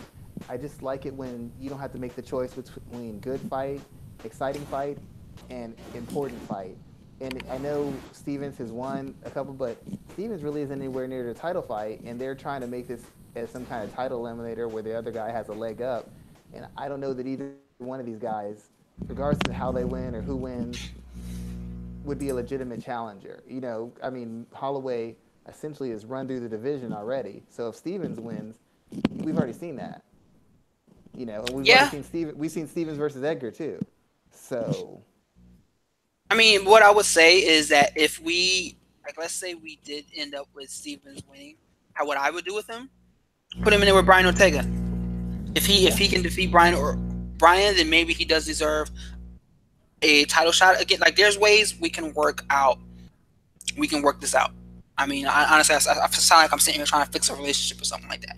But there are ways we could work this whole situation out. That I think, I'm not saying that the winner of this fight should become the number one contender or anything like that along those lines, but I wouldn't be upset with that. I think that the UFC is doing a good job of kind of creating fights that not only have intrigue from a action standpoint, but a storyline standpoint as well. And putting these two guys together is kind of like it's the right time. You have the old guard in Jeremy Stevens, and you have an up and comer in Choi, who people can get behind. So I'm looking forward to this fight, and I'm looking forward to seeing what's next, regardless of who wins. yeah, it's an important fight for Stevens though, because he seems to, every time he gets to a certain level, he seems to lose. I don't know that he can take too many losses to highly ranked guys. I mean, he's lost to almost all the elite guys in the division as it stands right now. I mean, he's lost to elite guys. I mean, you almost forget this guy's been in the UFC almost 11 years, dude. 11 years. And he keeps getting up to that point where, like, he's lost to Joe Lozon, he lost to Gleason Tebow, Melvin Gillard, Anthony Pettis. That was a hell of a close fight that could have really blown up Anthony Pettis' run back in 2011. I mean, he lost to Donald Cerrone, Eve Edwards. I forgot about that. He lost to Cub Swanson, Charles Oliveira. Yep. I mean, he's lost to some guys. Yeah, for Frankie Edgar, Max Holloway. So, like, this guy, I mean, he's an elder statesman of the division who kind of is like he's like the Jim Miller now, like the guy who is going to go out there, put in a great fight, but we wonder if he can get over the hump and become that top contender, because so far we haven't seen that happen yet. Being Jim Miller is great for the fans and is great for his overall reputation. I don't think that's the kind of guy he wants to be when you think of his standing in the division. Yeah, when it's all said and done. Let's move on to Vitor Belfort and Uriah Hall. I mean, this fight, I don't really like. It's pseudo, I guess, Vitor Belfort's retirement fight. He's saying that he will retire unless if he's offered $10 million to fight again. So I mean, that's whatever. Might as well retire right now. What are your thoughts about this fight here? And is this really an intriguing bout? I mean, the only thing that makes it any sort of question is Uriah Hall, as talented as he is, tends to do a lot of things that gets him beat more often than not. And Belfort is still dangerous. Even in all his losses, he's still been dangerous for the first about 2 minutes. And I like Uriah Hall. He's got natural talent, dynamic, offensive fighter, great physical tools. But if you watch his fights enough, you know that he tends to walk himself into losses sometimes against people he should not be losing to. I don't think Belfort wins this, but for those first 2 minutes, Belfort can still put anybody away. He had Kelvin Gastelum's respect early. He put Chris Weidman on his heels early. He can still be dangerous. And the question is, does Uriah Hall just go out there and put him away? Does Uriah Hall do Uriah Hall things and start letting him work his way in, letting him survive, giving him lanes of attack and get himself into trouble or possibly get himself stopped?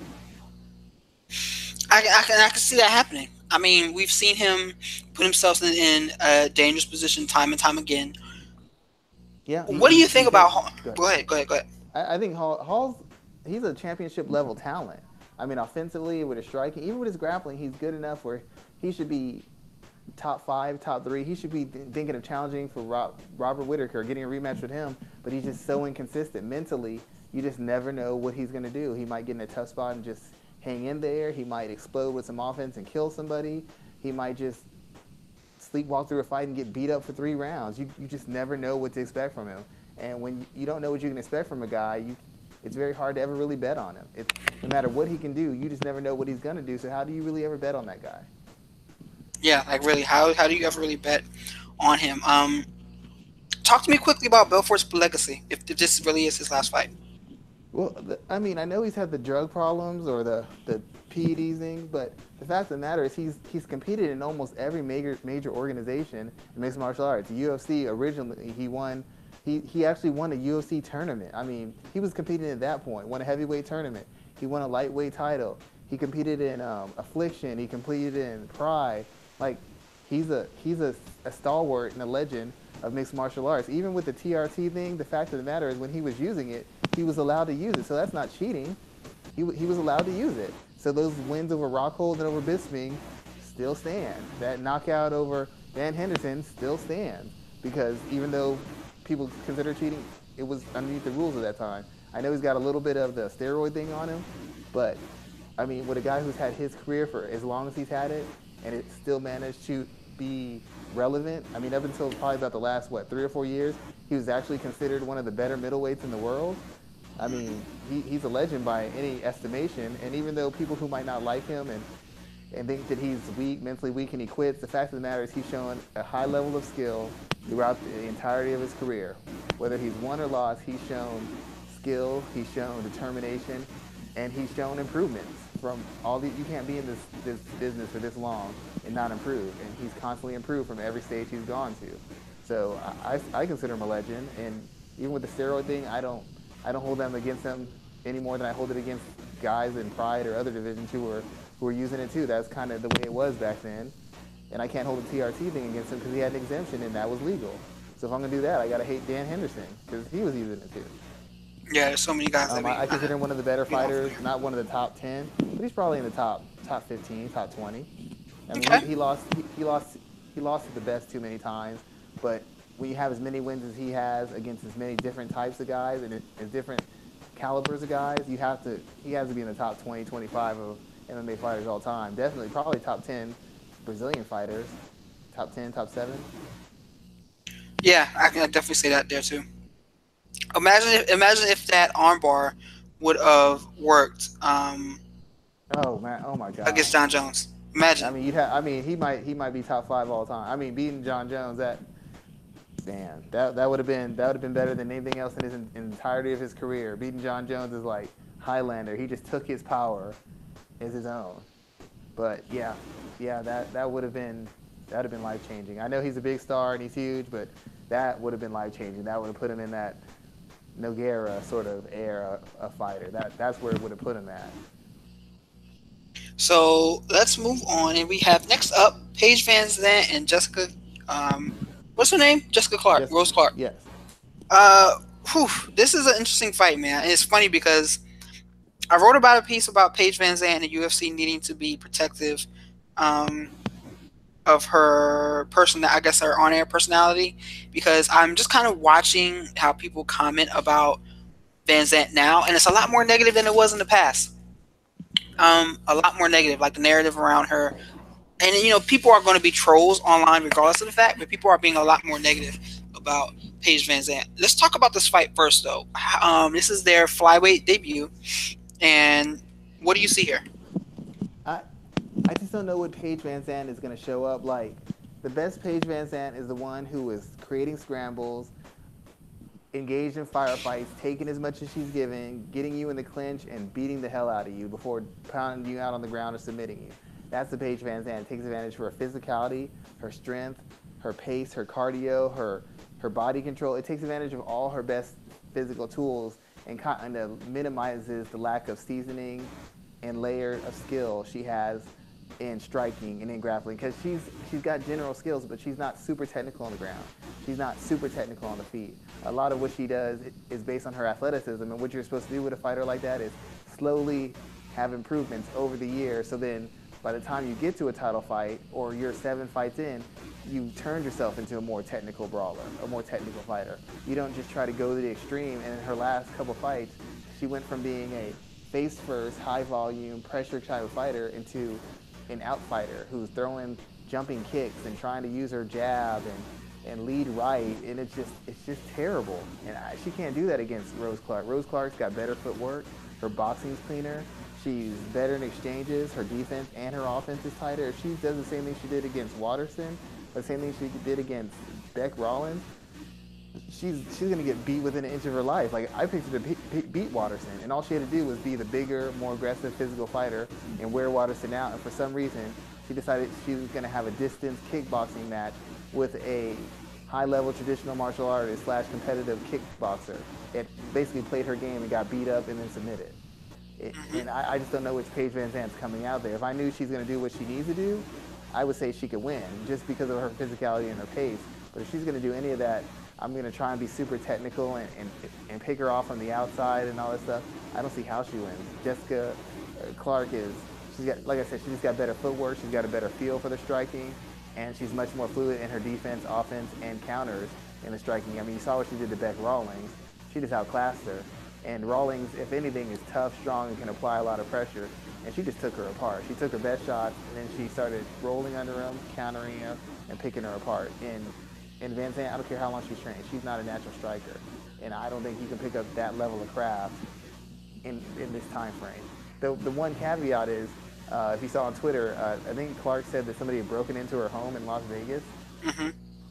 And so like she seemed really upset somebody broke in her home and like stole all her stuff and damaged her house and killed her cat or something. I don't know. Like, she was really posting this. So I don't know what state of mind she's in. I know that shouldn't be a big thing, but somebody breaking into your house and damaging your stuff doesn't put you in the best mindset to compete. And even the strongest minded person could be distracted as a result of that kind of, it's a traumatizing experience to have someone steal your stuff or being where you live. But let's before we move on, I got a quick question. Where's Paige Van Zant training now?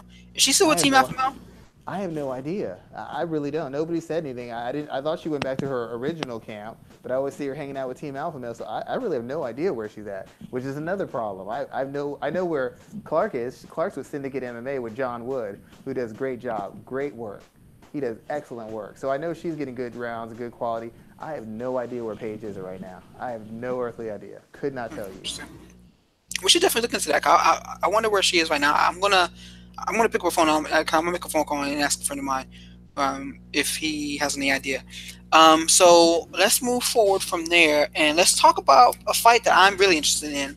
We have Emil Meek and Kamaru Usman at 170. This fight really is very interesting to me because Meek and Usman are both interesting guys in the welterweight division. Usman sits at number 10. And he's on a 6-fight win streak. Usman is finally getting back into the UFC after defeating Jordan Mein and Rousimar Palhares back-to-back. What are your thoughts about this fight here? Because Usman is a very interesting fighter. Because I was looking at some of his statistical figures today, and the way he fought his first 3 fights in the UFC is totally different from the way he's fought his last 3. To break that down for me and talk about what do you see in this matchup here, and is Usman really the contender that everyone's making him out to be? Because at 170, there's a lot of name calling going on right now, and a lot of I want to fight you, I want to fight you, I want to fight this guy, I want a title shot, but no one's talking about Usman. No one's calling this man out at all. So break this guy down and talk to me about what you see here. He's a good fighter. The problem, the reason nobody's calling him out is because he doesn't have a signature win. He has no win over a real name. Covington has Maya. Darren Till has Cowboy Cerrone. He beat Warley Alves, who beat Kobe Covington. Yeah, but Alves submitted that dude. That was a while ago, and Alves just isn't a big name. Sometimes the name carries more than the record. That's why people are still fighting Vitor Belfort. They wouldn't have Belfort on their resume. That Belfort name doesn't carry as much weight as it did 10 years ago. They still won it. I mean, these guys are coming off big wins, and nobody's coming after Usman for 2 reasons. One, he doesn't have a signature win. He hasn't done anything to draw the public's attention where they really are demanding a fight, for one. And 2, athletically, he's just so dynamic. That dude is, for as big and strong as he is, he should not be as fast as he is. He should not be as fluid as he is. He should not hit as hard as he does for the build he has. I know people see that big build and that automatically generates power. Lots of guys that build can't generate power the way he does. He is such a dynamic athlete. He's like prime Tyron Woodley, like Strikeforce Tyron Woodley, except better than that as far as an athlete. He's a legitimate world-class athlete. He's starting to get more into his striking. If I recall correctly, he works with Henry Hooft. I think a lot of his striking is still attribute based, but he's getting a lot more comfortable in exchanges. He's getting more comfortable in asserting himself and taking over fights, and he's less likely to panic wrestle when he takes a shot. He uses his wrestling intelligently. He doesn't just, I got hit, so I'm just going to shoot, which a lot of wrestlers do because they're used to hitting but not getting hit back. He seems to have a little bit of poise, and he seems to like the contact.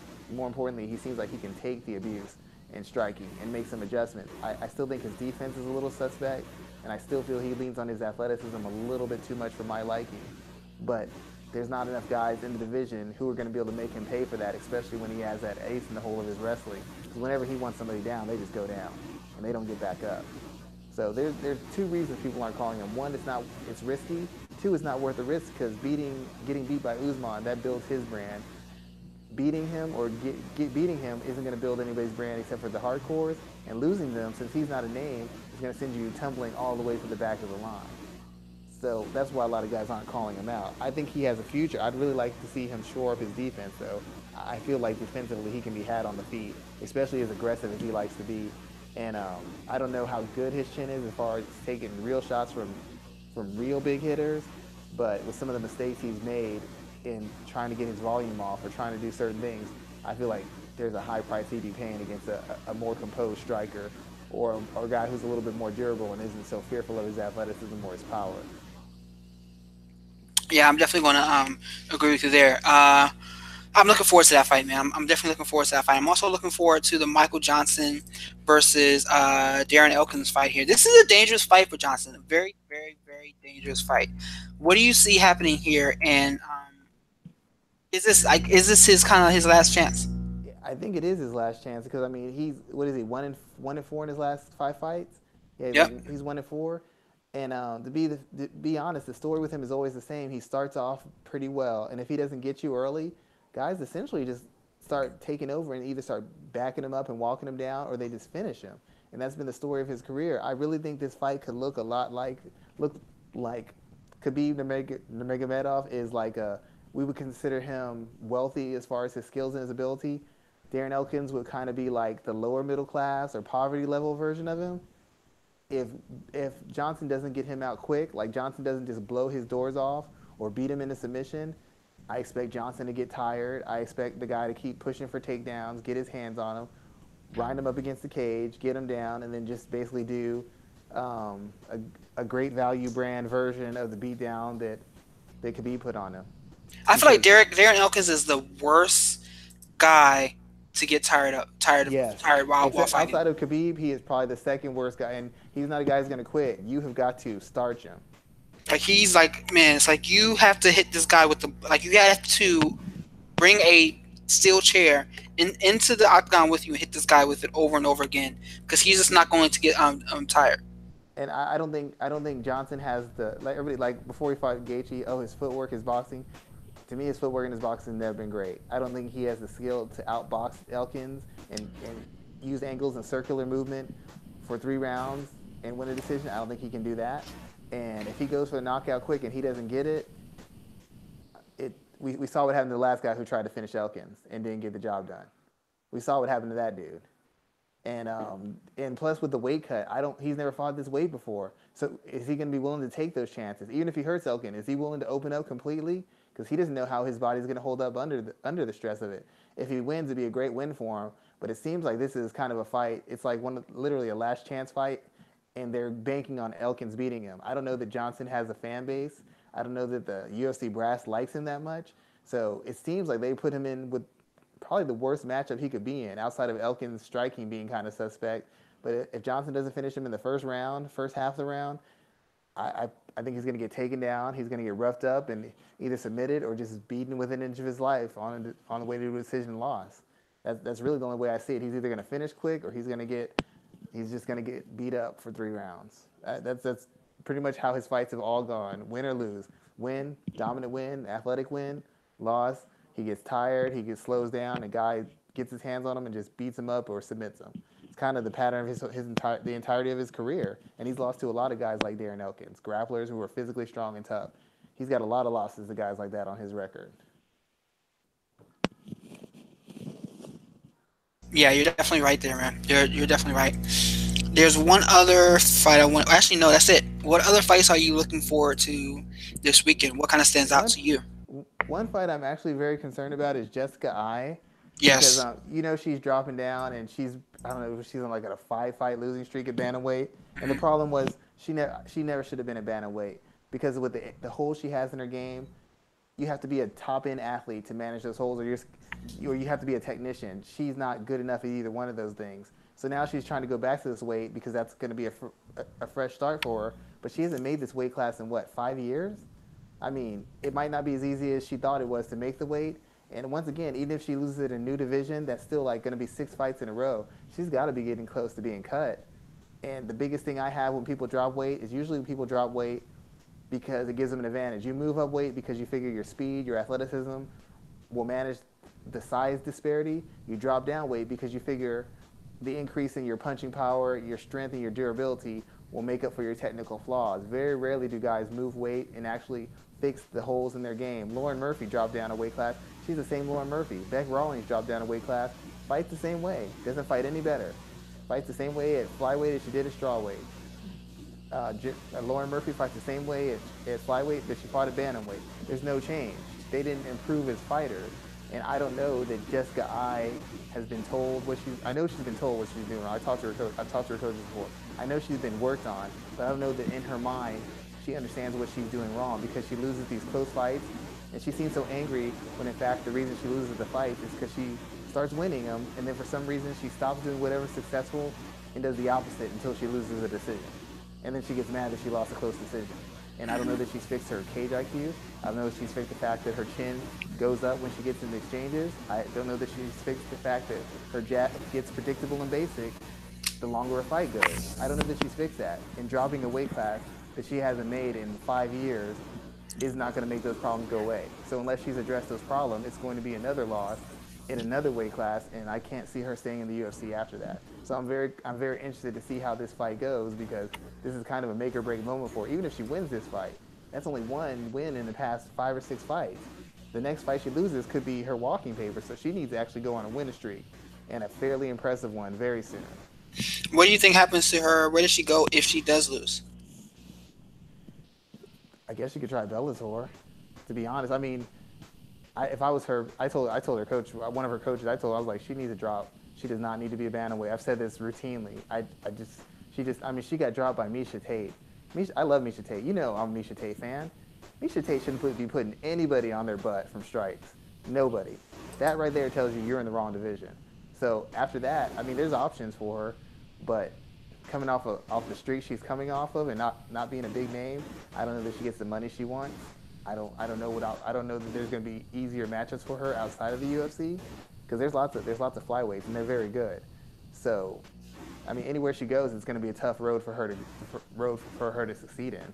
But I guess Bellator, maybe Risen, maybe back to Invicta. A couple girls, Pearl Gonzalez is in Invicta, Sarah Kaufman's in Invicta. Maybe she goes back to Invicta and gives it another try.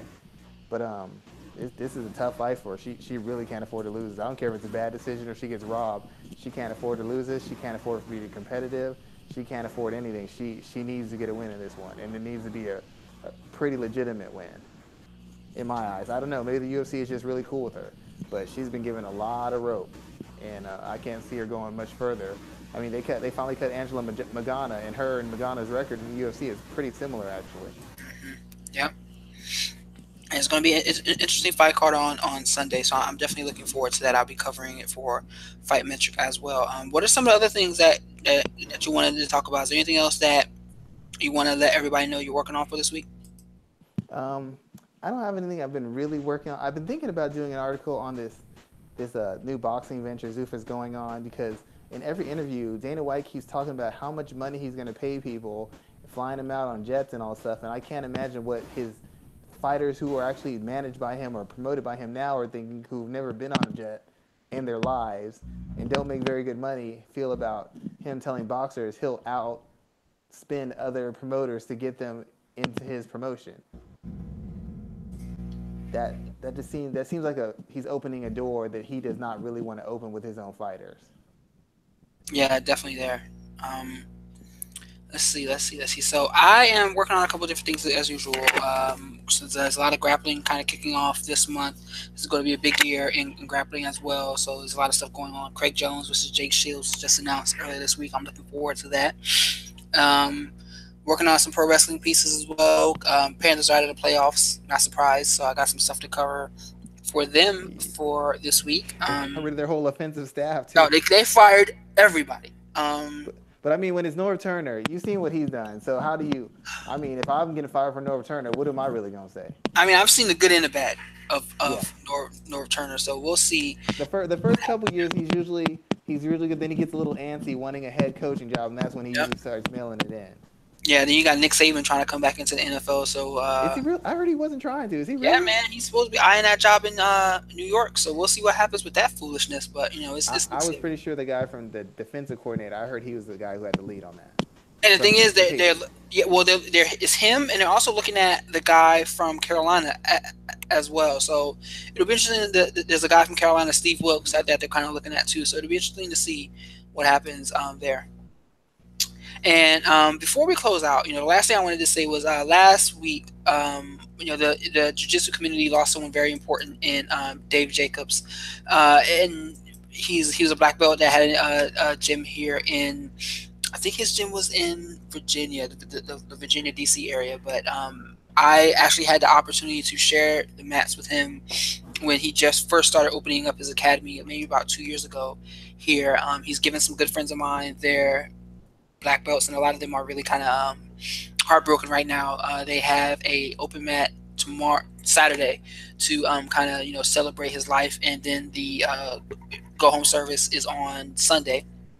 But I just wanted to take a moment to say rest in peace to him and his family. He was a great instructor. Like I said, I've taken a couple classes from him. He was a good dude. He was nice to everybody in the gym. Being someone who I've been involved in Brazilian Jiu-Jitsu close to more than almost 10 years now, and I've met some people who aren't worth shit, and I've met some great people who are like family to me, and Dave Jacobs is definitely one of those great guys. I didn't know him myself personally, just like the interaction. Well, excuse me, I didn't have a whole lot of interactions with him, but just the experiences I did have with him, taking a couple classes with him, meeting him when he first came to the area. I have no complaints about this guy. You never hear a bad thing said about him. So definitely sorry to see him go. He was still very young, still very active in the community. So rest in peace to Dave Jacobs. I didn't know him, but I want to and I'm just saying this as a person. I want to commend you for calling out because, anytime the community, especially in this combat sports, loses somebody, a lot of the bigger names get mentioned, but there's a lot of guys who do regular work every day and help inspire people who are going to be the next big coach or next big trainer or work with this champion, and they never get their due. They never get their due because they never were a team this or team that or UFC this or UFC that or whatever. And I just think it's important that the people who are contributing and making a difference and spreading the sport, whatever it is, get their acknowledgement, get their tip of the cap, get their respect for what they've done. And I think that's great that you mentioned that. Yeah, definitely there. So with that in mind, we're going to go ahead and close out. So I hope everyone has a great week. Watch the fights on Sunday. Enjoy MLK Day off on Monday. Don't be too foolish. Think about the real reason why we had that holiday. So as always, everyone, have a great day, and we thank you for spending some time to check us out on the MMA Ratings podcast. Yeah, guys, thanks for listening. Thank you for all the support. Raphael, it's a pleasure as always. Thank you for making this interview happen. I bring people into you all the time, and all you do is get them on and help me not run over the time on the show, and I appreciate it. No problem, man. Thank you, and have a great night, everybody. You too.